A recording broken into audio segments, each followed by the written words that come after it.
Hi guys, Rory Callahan here again, and we're going live with tip 9. And this tip is all about leverage, leverage, leverage, leverage. So you probably might see some themes in the world when it comes to abundance that, that concept of like your network is your net worth. It's not who you know. It's not what you know, it's who you know. And all these concepts are really about leverage. But the thing that I think that's really missing and Roger Hamilton has a really good equation for it, but he said wealth, I like to call it abundance, is equal to value multiplied by leverage. So if you think of abundance in terms of flow, so money is energy. We can either dig in the desert and look for water there, or we can go to Niagara Falls and tune into that flow. A lot of us get really caught up in our ideas, and we get really caught up on, being the person to solve that problem, that we forget that it's about the customer. We forget that it's about the person that we're here to solve that solution for. And so if you think about, leverage in terms of abundance equals value multiplied by leverage, then we've got to kind of reverse engineer that, right? So when it comes to your value, remember going back to that tip on personal identity. What is your personal value? What is the value that you can give to the world? What is that sense of ikigai that you have? What are you good at? What does the world need? And what can you exchange value for? So that value differential can change. When I worked at Domino's, I worked for $4 an hour. When I figured out I could actually create more value by washing cars, and I could wash 2 cars in an hour at $10 each, all of a sudden I'm earning $20 an hour.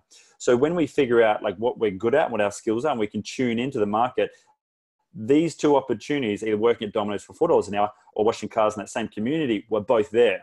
One just required a different strategy.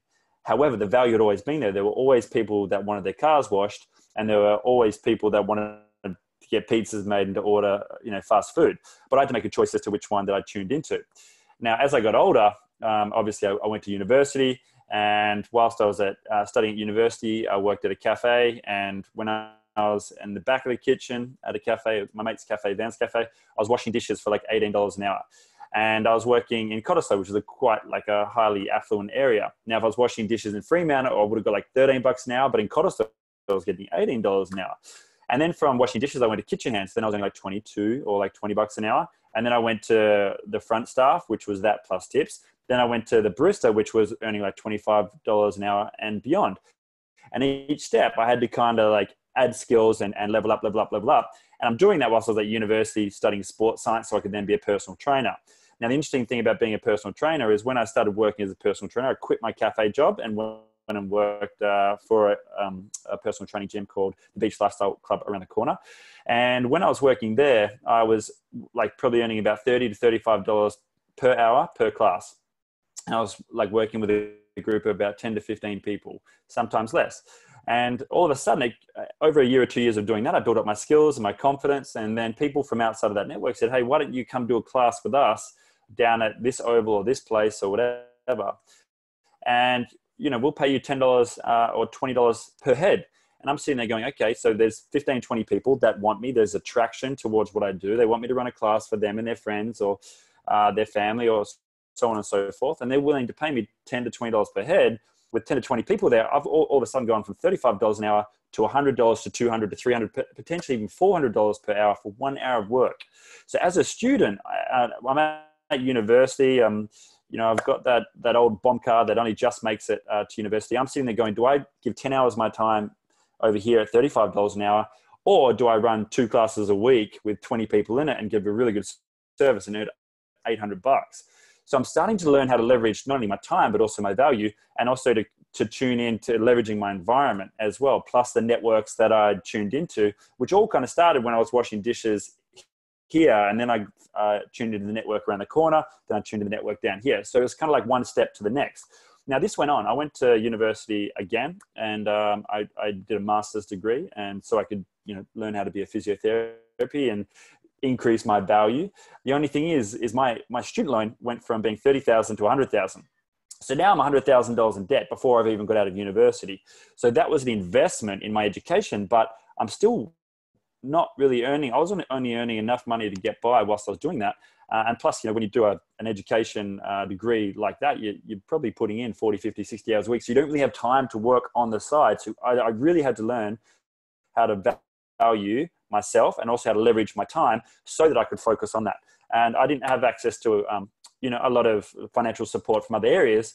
My family's amazing and they supported me in every way they can, but I had to kind of figure out a way to do it myself, right? And I guess through that necessity is where I really learned this lesson. I was able to come to terms with this concept of value and leverage. The next step is once I got out of university, I had a $100,000 HECS debt. Then I started working as a physiotherapy, trading time for money, working 50, even upwards of 100,000, I mean, not 100,000, 100 hours a week. And I was still earning between $70,000 and $100,000 a year and slowly chipping off at my HECS debt and slowly chipping off, at tax and everything else, right? But each year, from a cash flow point of view, the amount of energy that I was putting out to the amount of energy that was coming in, I was probably actually doing better when I was working as a personal trainer, doing 1 hour with 20 clients at $20 a head. And that was massive. That was really interesting for me to sit back and go, whoa, if I'd just done that in terms of energy and that type of thing, I would have made a lot more money, had a lot more time freedom, and also maybe been able to have an impact in a different way. But because I'd gone into the education, I was kind of pot committed, and my ego and everything else that I had to do this. Plus, is what I loved, and I'd do it for free if I could. I was getting value in education and access to work with some amazing communities and people, and I learned so many amazing things. So please understand, I'm not talking about just money. Value, time, energy, resources, network. All these things are part of these things that we can value and we can also leverage. But then I guess the next step is I got burnt out at 25, 26. And I was like, well, this isn't working. I'm not getting ahead. I want to buy the house. I want to do those type of things. And I was like, okay, what's next? So I had the opportunity to start my own physiotherapy clinic, which would have cost me about $100,000, $200,000, which I did not have. Or I could have started a small hole in the wall, leveraged someone else's practice and given my value and then built my brand from there. You've probably seen like Ferg Burger, that little burger place in New Zealand, one of the most famous in the world. It's started with a little hole in the wall and then it grew. So my friend started Portside Boulders and they started as one gym and, they set up the systems and now they've built a second gym and they've been able to duplicate what they've done. So they've been able to, those boys actually leveraged working. One was in the accounting world, one was in the engineering world. They worked in those two areas where there was a lot of flow and a lot of energy going through. They also used their education to save a lot of money and then they invested in their own dream, right? So, but that was like a 4 or 5 year process. Now, if they'd found one partner who wanted to invest in a dream earlier, they might have found someone who wanted to invest $250,000 or $500,000 if that person had trust that they could deliver on what they said they were going to do. So just understand, I'm giving you so many different examples of like personal value, the value that we obviously have to the world, and also how we can leverage through networks, how we can leverage through our time, our energy, our resources, and also through our skills and everything else. Because once we understand that value and leverage are like kind of like an X and Y axis, if you've got no value, you don't have a sense of self-worth for what you do. Say you're an artist and you only think your stuff's worth $10, then that's going to be the differential of value that you're ever going to exchange. If all of a sudden one day you decide that your stuff is worth $1,000, which is just a choice, if someone chooses to pay that, then all of a sudden your value is now this rather than that. Now you can choose to value stuff at 1,000, but still only charge people 600, 700, 500, 400. But that is the differential of your value. Now your leverage is something different because obviously if you're thinking of a river, think of like that conversation we talked about before about the desert versus Niagara Falls, right? When you're finding a little stream in the desert, there might be a small little trickle, and the width of that river is minuscule. It's tiny. There's just not a lot of flow through there. However, when you go to the Niagara Falls, the amount of water that is available, the amount of flow, the amount of energy that you can tune into, all you need to do is redirect 1% of that into what you're doing or 2% of that into what you're doing. And you'll find that there's the path of least resistance to what you're doing. Now, this could be as easy as a conversation of saying, who do you know that could help me do this? Or reaching out and saying, there's someone who's already doing what you're doing. Hey, do you want to collaborate? Do you want to do a partnership? Would you like to invest in what I'm doing? And the same way, we talked about the one customer in the previous tip. We need to figure out a way to prove to them that we're going to do that, and they'll differentiate, or they'll put some of their value and their energy into us, and they'll help us build what we're doing. And they'll see our value, and our value will raise at the same time, and then all of a sudden we can start to create more abundance, right? So anyway, guys, just wanted you to think about this in a couple of different ways. Hopefully, I didn't confuse you there, but abundance is equal to value multiplied by leverage.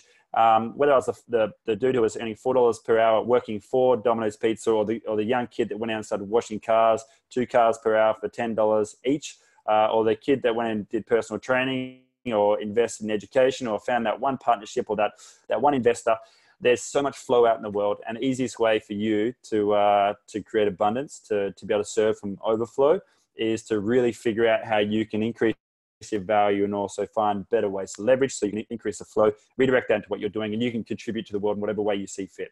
All right, peace out, guys. The last tip is coming up tomorrow, tip 10. And we are coming up, I think we've got over between 100 and 150 applicants in the Health Impact Award.